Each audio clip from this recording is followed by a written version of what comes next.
100 days. That's right. We are less than 1 week away from the 100th day of President Trump's second term, his second administration, many are calling it.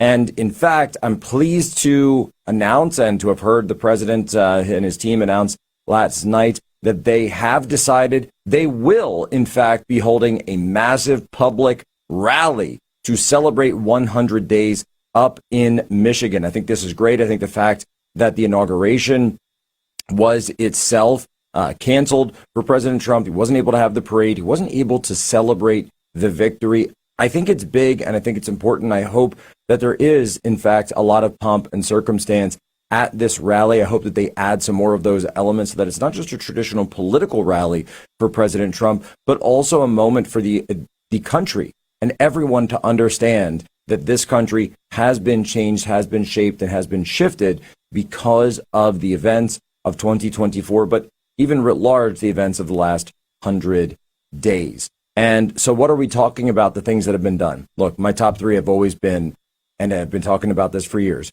trade, immigration, and foreign policy.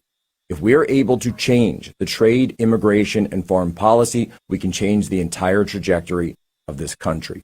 And how do we do that? Well, on trade, of course, we know he's fighting the tariff fight.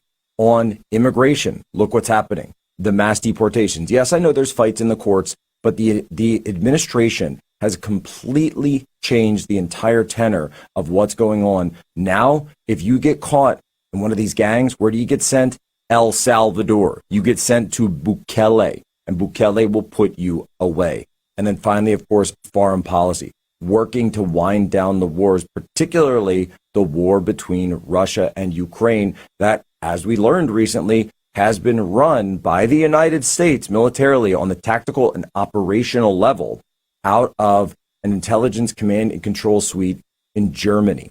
This is what we elected President Trump to do.